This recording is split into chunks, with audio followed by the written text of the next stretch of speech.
Alors, la pénurie de puces retarde la livraison de plusieurs mois pour Tesla. Comme de nombreux acteurs de l'industrie automobile, Tesla doit composer avec la pénurie mondiale de puces électroniques. Et alors que le constructeur enregistre une demande sans précédent, Tesla n'a pas d'autre choix que de retarder de plusieurs mois la livraison de ses véhicules, comme la Model 3 indisponible, jusqu'en 2022. Donc voilà, la pénurie de puces, ça dure depuis plusieurs mois. Et si Tesla a beau avoir livré plus de 200 000 véhicules durant le premier trimestre 2021, le leader mondial de véhicules électriques n'est pas épargné par cette pénurie.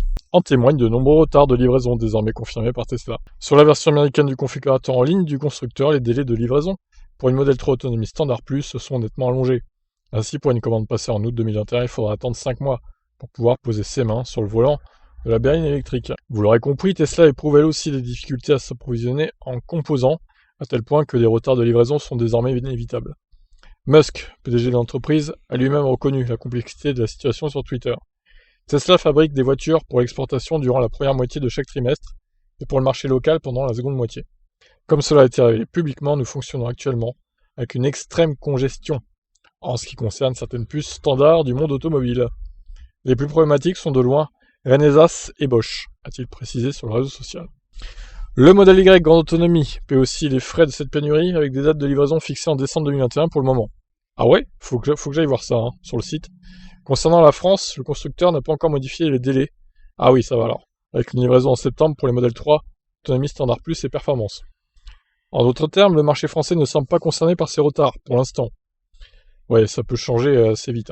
On va aller revérifier là quand même. Pour rappel, Tesla a officiellement reporté la sortie du Cybertruck en 2022. Le constructeur préfère donner la priorité à la production du modèle Y.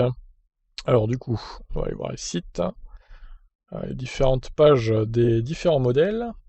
Bon, la Model S, du coup, premier trimestre 2022, ça reste très très vague pour l'instant. D'autres retards sont pas exclus d'ailleurs. Model X, pareil, premier trimestre. Donc ça peut très bien être janvier ou mars, quoi. Modèle Y, septembre, donc les 8000 modèles Y, grande autonomie. Par contre, le modèle Y performance, c'est pas avant début 2022. Il va falloir patienter pour ce modèle-ci. Et la Model 3, donc, SR+, septembre. Grande autonomie, décembre. Ah, la grande autonomie, par contre, c'est compliqué.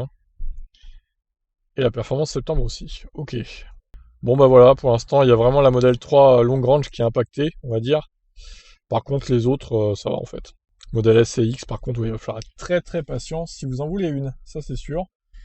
Donc voilà, je vous laisse réagir. Ciao, ciao.